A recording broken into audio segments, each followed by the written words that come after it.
La Bible Louis II, introduction au livre de Michée. Le nom de Michée signifie qui est comme Jéhovah. C'est l'antique profession monothéiste d'Israël devenue nom propre. Il a donc la même valeur que le nom de Michaël. Michée semble lui-même, dans un passage de son livre, faire allusion à cette signification de son nom comme Ésaïe le fait pour le sien propre. Nous savons peu de choses des circonstances extérieures de notre prophète. Il était, d'après Michée 1.1, originaire de la bourgade judéenne de Moréchet, voisine de la frontière des Philistins et de Gath, l'une de leurs 5 villes.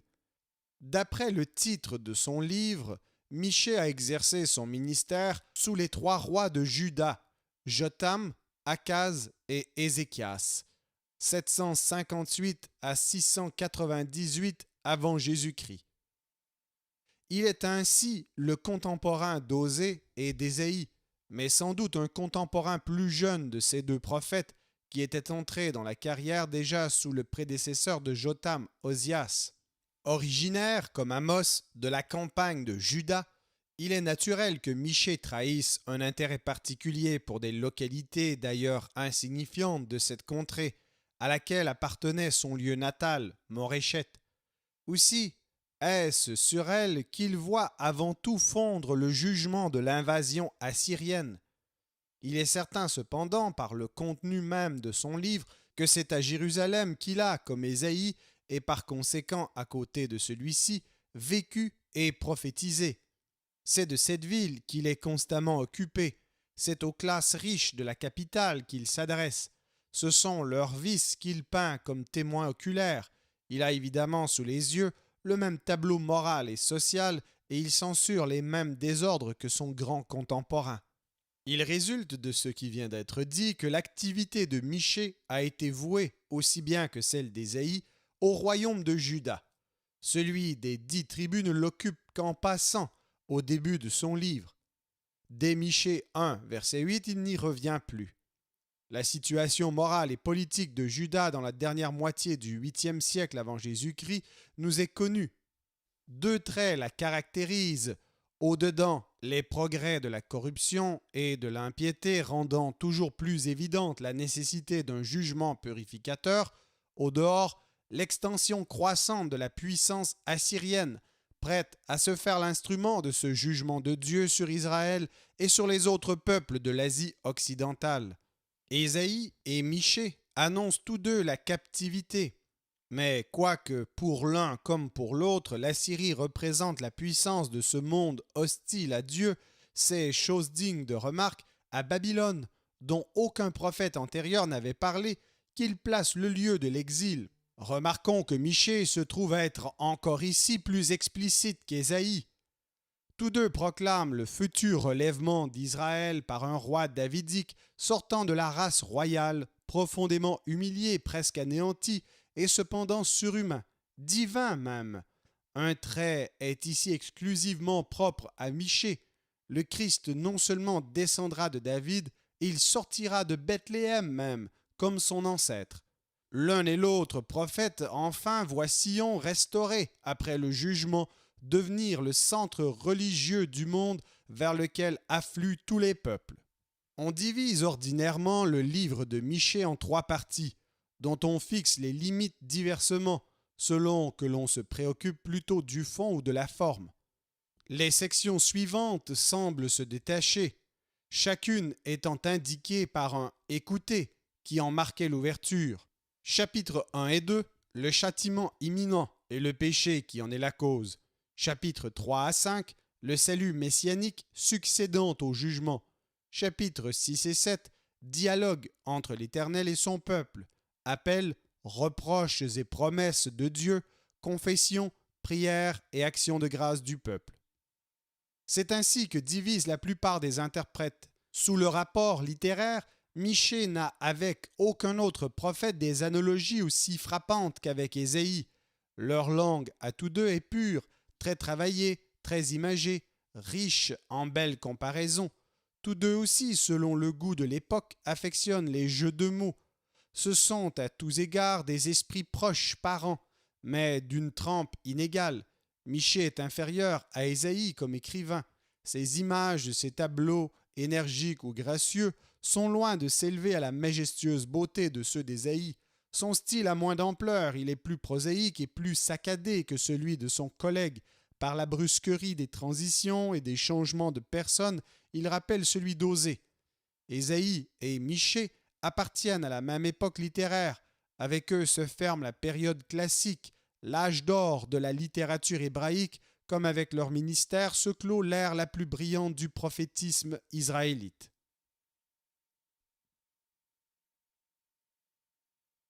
Michée, chapitre 1. La parole de l'Éternel fut adressée à Michée de Moréchet, au temps de Jotham, d'Akaz, d'Ézéchias, roi de Juda. Prophétie sur Samarie et Jérusalem. Écoutez, vous tous, peuple, sois attentive, terre, et ce qui est en toi. Que le Seigneur l'Éternel soit témoin contre vous, le Seigneur qui est dans le palais de sa sainteté. Car voici, l'Éternel sort de sa demeure, il descend, il marche sur les hauteurs de la terre. Sous lui, les montagnes se fondent, les vallées s'entr'ouvrent, comme la cire devant le feu, comme l'eau qui coule sur une pente, et tout cela à cause du crime de Jacob, à cause des péchés de la maison d'Israël. Quel est le crime de Jacob? N'est-ce pas Samarie?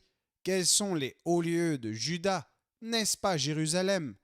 Je ferai de Samarie un monceau de pierres dans les champs, un lieu pour planter de la vigne.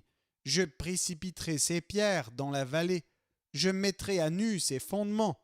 Toutes ces images taillées seront brisées, tous ces salaires impurs seront brûlés au feu, et je ravagerai toutes ces idoles. Recueillies avec le salaire de la prostitution, elles deviendront un salaire de prostitution. C'est pourquoi je pleurerai, je me lamenterai, je marcherai déchaussé et nu, je pousserai des cris comme le chacal et des gémissements comme l'autruche, car sa plaie douloureuse, elle s'étend jusqu'à Juda, elle pénètre jusqu'à la porte de mon peuple, jusqu'à Jérusalem. Ne l'annoncez point dans Gath, ne pleurez point dans Akko. Je me roule dans la poussière à Beth le Haphra. Passe, habitante de Shaphir, dans la nudité et la honte. L'habitant de Tsaanan n'ose sortir. Le deuil de Beth Haetzel vous prive de son abri. L'habitante de Marot tremble pour son salut, car le malheur est descendu de la part de l'Éternel jusqu'à la porte de Jérusalem. Attelle les coursiers à ton char, habitante de Lachish. Tu as été pour la fille de Sion une première cause de péché, car en toi se sont trouvés les crimes d'Israël. C'est pourquoi tu renonceras à Moréchet Gath. Les maisons d'Akzib seront une source trompeuse pour les rois d'Israël. Je t'amènerai un nouveau maître, habitante de Marécha. La gloire d'Israël s'en ira jusqu'à Adulam. Rase-toi, coupe ta chevelure à cause de tes enfants chéris. Rends-toi chauve comme l'aigle, car ils s'en vont en captivité loin de toi.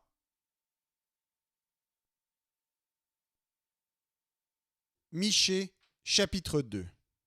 Malheur à ceux qui méditent l'iniquité et qui forgent le mal sur leur couche. Au point du jour, ils l'exécutent. Quand ils ont le pouvoir en main, ils convoitent des champs et ils s'en emparent, des maisons et ils les enlèvent. Ils portent leur violence sur l'homme et sur sa maison, sur l'homme et sur son héritage. C'est pourquoi, ainsi parle l'Éternel. Voici, je médite contre cette race un malheur. Vous n'en préserverez pas vos coups, et vous ne marcherez pas à la tête levée, car ces temps seront mauvais, et ce jour-là, on fera de vous un sujet de sarcasme. On poussera des cris lamentables. On dira, nous sommes entièrement dévastés. Il donne à d'autres la part de mon peuple. Et quoi? Il me l'enlève. Il distribue nos champs à l'ennemi. C'est pourquoi tu n'auras personne qui étende le cordeau sur un lot dans l'assemblée de l'Éternel. Ne prophétisez pas, disent-ils, qu'on ne prophétise pas de telles choses. Les invectives n'ont point de fin. Oses-tu parler ainsi, maison de Jacob? L'Éternel est-il prompt à s'irriter? Est-ce là sa manière d'agir? Mes paroles ne sont-elles pas favorables à celui qui marche avec droiture? Depuis longtemps, on traite mon peuple en ennemi. Vous enlevez le manteau de dessus le vêtement de ceux qui passent avec sécurité en revenant de la guerre. Vous chassez de leurs maisons chéries les femmes de mon peuple. Vous ôtez pour toujours ma parure à leurs enfants. Levez-vous, marchez, car ce n'est point ici un lieu de repos. À cause de la souillure, il y aura des douleurs violentes. Si un homme court après le vent et débite des mensonges, je vais te prophétiser sur le vin, sur les boissons fortes. Ce sera pour ce peuple un prophète. Je te rassemblerai tout entier, ô Jacob, je rassemblerai les restes d'Israël, je les réunirai comme les brebis d'une bergerie, comme le troupeau dans son pâturage. Il y aura un grand bruit d'hommes. Celui qui fera la brèche montera devant eux. Ils feront la brèche, franchiront la porte et en sortiront. Leur roi marchera devant eux et l'Éternel sera à leur tête.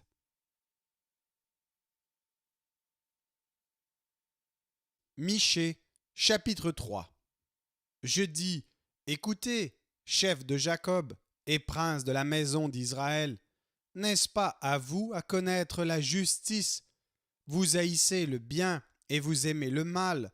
Vous leur arrachez la peau et la chair de dessus les os. Ils dévorent la chair de mon peuple, lui arrachent la peau et lui brisent les os. Ils le mettent en pièces comme ce qu'on cuit dans un pot, comme de la viande dans une chaudière. Alors ils crieront vers l'Éternel, mais il ne leur répondra pas. Il leur cachera sa face en ce temps-là, parce qu'ils ont fait de mauvaises actions. Ainsi parle l'Éternel sur les prophètes qui égarent mon peuple, qui annoncent la paix si leurs dents ont quelque chose à mordre, et qui publient la guerre si on ne leur met rien dans la bouche. À cause de cela, vous aurez la nuit et plus de visions, vous aurez les ténèbres et plus d'oracles. Le soleil se couchera sur ces prophètes, le jour s'obscurcira sur eux. Les voyants seront confus, les devins rougiront, tous se couvriront la barbe, car Dieu ne répondra pas. Mais moi, je suis rempli de force, de l'esprit de l'Éternel. Je suis rempli de justice et de vigueur pour faire connaître à Jacob son crime et à Israël son péché. Écoutez donc ceci, chef de la maison de Jacob et prince de la maison d'Israël, vous qui avez en horreur la justice et qui pervertissez tout ce qui est droit, vous qui bâtissez Sion avec le sang et Jérusalem avec l'iniquité. Ces chefs jugent pour des présents, ces sacrificateurs enseignent pour un salaire, et ces prophètes prédisent pour de l'argent, et ils osent s'appuyer sur l'Éternel. Ils disent, l'Éternel n'est-il pas au milieu de nous? Le malheur ne nous atteindra pas. C'est pourquoi, à cause de vous, Sion sera labouré comme un champ, Jérusalem deviendra un monceau de pierres, et la montagne du temple une sommité couverte de bois.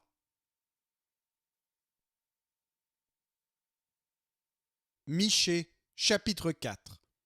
Il arrivera dans la suite des temps que la montagne de la maison de l'Éternel sera fondée sur le sommet des montagnes, qu'elle s'élèvera par-dessus les collines, et que les peuples y afflueront.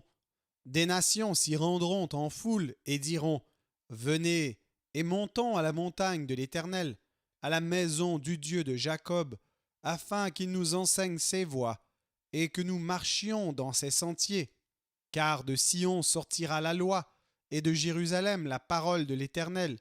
Il sera le juge d'un grand nombre de peuples, l'arbitre de nations puissantes lointaines. De leurs glaives, ils forgeront des hoyaux, et de leurs lances des serpes. Une nation ne tirera plus l'épée contre une autre, et l'on n'apprendra plus la guerre. Ils habiteront chacun sous sa vigne et sous son figuier. Il n'y aura personne pour les troubler, car la bouche de l'Éternel des armées a parlé. Tandis que tous les peuples marchent chacun au nom de son Dieu, nous marcherons, nous, au nom de l'Éternel notre Dieu, à toujours et à perpétuité. En ce jour-là, dit l'Éternel, je recueillerai les boiteux, je rassemblerai ceux qui étaient chassés, ceux que j'avais maltraités. Des boiteux je ferai un reste, de ceux qui étaient chassés une nation puissante, et l'Éternel régnera sur eux à la montagne de Sion, dès lors et pour toujours.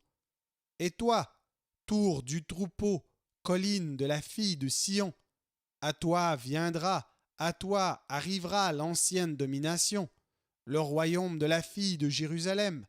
Pourquoi maintenant pousses-tu des cris? N'as-tu point de roi, plus de conseillers, pour que la douleur te saisisse comme une femme qui accouche? Fille de Sion, souffre et gémis comme une femme qui accouche, car maintenant tu sortiras de la ville, et tu habiteras dans les champs, et tu iras jusqu'à Babylone. Là, tu seras délivré. C'est là que l'Éternel te rachètera de la main de tes ennemis. Maintenant, plusieurs nations se sont rassemblées contre toi.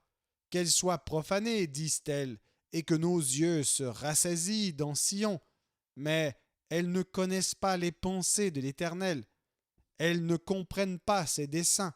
Elles ignorent qu'il les a rassemblées comme des gerbes dans l'air. Fille de Sion, lève-toi et foule. Je te ferai une corne de fer et des ongles d'airain, et tu broieras des peuples nombreux. Tu consacreras leurs biens à l'Éternel, leurs richesses au Seigneur de toute la terre. Maintenant, fille de troupe, rassemble tes troupes. On nous assiège, avec la verge on frappe sur la joue le juge d'Israël.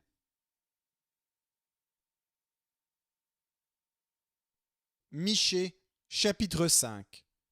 Et toi, Bethléem Ephrata, petite entre les milliers de Juda, de toi sortira pour moi celui qui dominera sur Israël, et dont l'origine remonte aux temps anciens, au jour de l'éternité. C'est pourquoi il les livrera jusqu'au temps où enfantera celle qui doit enfanter, et le reste de ses frères reviendra auprès des enfants d'Israël.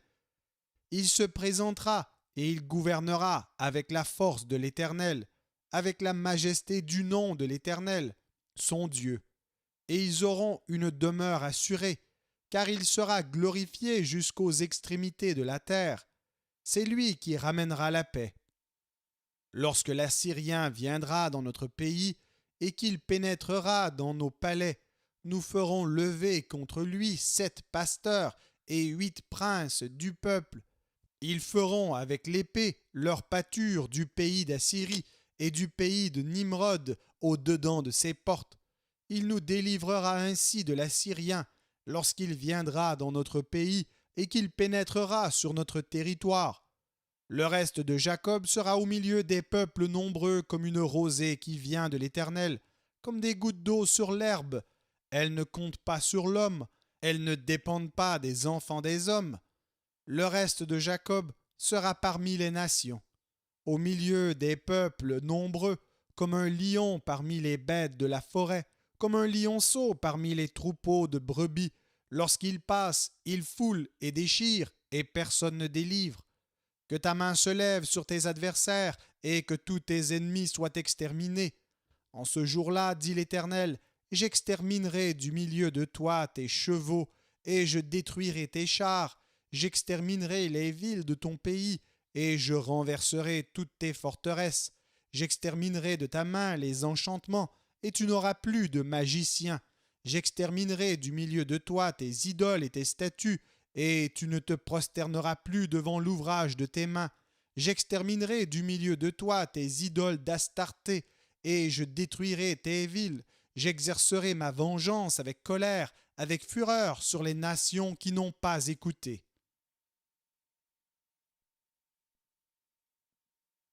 Michée, chapitre 6. Écoutez donc ce que dit l'Éternel. Lève-toi, plaide devant les montagnes, et que les collines entendent ta voix. Écoutez, montagnes, le procès de l'Éternel, et vous, solides fondements de la terre, car l'Éternel a un procès avec son peuple. Il veut plaider avec Israël. Mon peuple, que t'ai-je fait? En quoi t'ai-je fatigué? Réponds-moi, car je t'ai fait monter du pays d'Égypte. Je t'ai délivré de la maison de servitude, et j'ai envoyé devant toi Moïse, Aaron et Marie. Mon peuple, rappelle-toi ce que projetait Balak, roi de Moab, et ce que lui répondit Balaam, fils de Beor, de Sittim à Gilgal, afin que tu reconnaisses les bienfaits de l'Éternel. Avec quoi me présenterai-je devant l'Éternel pour m'humilier devant le Dieu Très-Haut? Me présenterai-je avec des holocaustes, avec des veaux d'un an? L'Éternel agréera-t-il des milliers de béliers, des myriades de torrents d'huile? Donnerai-je pour mes transgressions mon premier-né, pour le péché de mon âme le fruit de mes entrailles? On t'a fait connaître, ô homme, ce qui est bien, et ce que l'Éternel demande de toi. C'est que tu pratiques la justice, que tu aimes la miséricorde, et que tu marches humblement avec ton Dieu. La voix de l'Éternel crie à la ville, et celui qui est sage craindra ton nom. Entendez la verge et celui qui l'envoie. Y a-t-il encore dans la maison du méchant des trésors iniques et un épha trop petit, objet de malédiction? Est-on pur avec des balances fausses et avec de faux poids dans le sac? Ces riches sont pleins de violence, ces habitants profèrent le mensonge et leur langue n'est que tromperie dans leur bouche. C'est pourquoi je te frapperai par la souffrance, je te ravagerai à cause de tes péchés. Tu mangeras sans te rassasier, et la faim sera au-dedans de toi. Tu mettras en réserve, et tu ne sauveras pas, et ce que tu sauveras, je le livrerai à l'épée. Tu sèmeras, et tu ne moissonneras pas. Tu presseras l'olive, et tu ne feras pas d'onction avec l'huile. Tu presseras le mou, et tu ne boiras pas le vin. On observe les coutumes d'Omri et toute la manière d'agir de la maison d'Akab, et vous marchez d'après leurs conseils. C'est pourquoi je te livrerai à la destruction, je ferai de tes habitants un sujet de raillerie, et vous porterez l'opprobre de mon peuple.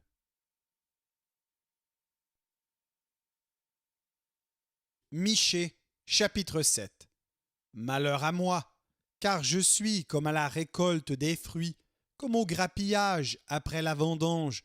Il n'y a point de grappe à manger, point de ces primeurs que mon âme désire. L'homme de bien a disparu du pays, et il n'y a plus de juste parmi les hommes. Ils sont tous en embuscade pour verser le sang. Chacun tend un piège à son frère. Leurs mains sont habiles à faire le mal. Le prince a des exigences, le juge réclame un salaire, le grand manifeste son avidité, et ils font ainsi cause commune. Le meilleur d'entre eux est comme une ronce, le plus droit pire qu'un buisson d'épines. Le jour annoncé par tes prophètes, ton châtiment approche. C'est alors qu'ils seront dans la confusion. Ne crois pas à un ami, ne te fie pas à un intime. Devant celle qui repose sur ton sein, garde les portes de ta bouche. Car le fils outrage le père, la fille se soulève contre sa mère, la belle-fille contre sa belle-mère. Chacun a pour ennemi les gens de sa maison. Pour moi, je regarderai vers l'Éternel. Je mettrai mon espérance dans le Dieu de mon salut. Mon Dieu m'exaucera. Ne te réjouis pas à mon sujet, mon ennemi, car si je suis tombé, je me relèverai. Si je suis assise dans les ténèbres, l'Éternel sera ma lumière. Je supporterai la colère de l'Éternel, puisque j'ai péché contre lui, jusqu'à ce qu'il défende ma cause et me fasse droit. Il me conduira à la lumière, et je contemplerai sa justice. Mon ennemi le verra et sera couverte de honte, elle qui me disait « Où est l'Éternel, ton Dieu ?» Mes yeux se réjouiront à sa vue, alors elle sera foulée aux pieds comme la boue des rues. Le jour où l'on rebâtira tes murs, ce jour-là tes limites seront reculées. En ce jour, on viendra vers toi de la Syrie et des villes d'Égypte, de l'Égypte jusqu'au fleuve, d'une mer à l'autre et d'une montagne à l'autre. Le pays sera dévasté à cause de ses habitants, à cause du fruit de leurs œuvres.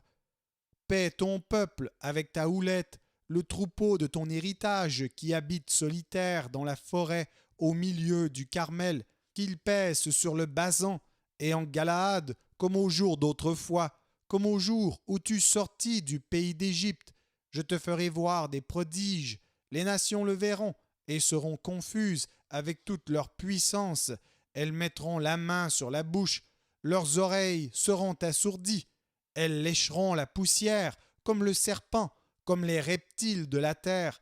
Elles seront saisies de frayeur hors de leur forteresse. Elles trembleront devant l'Éternel notre Dieu. Elles te craindront. Quel Dieu est semblable à toi, qui pardonne l'iniquité, qui oublie les péchés du reste de ton héritage. Il ne garde pas sa colère à toujours, car il prend plaisir à la miséricorde. Il aura encore compassion de nous. Il mettra sous ses pieds nos iniquités. Tu jetteras au fond de la mer tous leurs péchés. Tu témoigneras de la fidélité à Jacob, de la bonté à Abraham, comme tu l'as juré à nos pères au jour d'autrefois. Merci d'avoir écouté cet enregistrement de la Bible. N'hésitez pas à le partager. Vous pouvez également télécharger la version MP3 sur le site Un héros dans le net. Vous avez le lien dans la description. En visitant notre chaîne, vous allez également trouver d'autres versions de la Bible en audio, ainsi que plusieurs ressources pour étudier la parole de Dieu. Toutes ces ressources sont mises à votre disposition gratuitement. N'hésitez pas de nous faire un don si le Seigneur vous le met à cœur en utilisant le lien qui est également dans la description. Merci encore et que Dieu vous bénisse.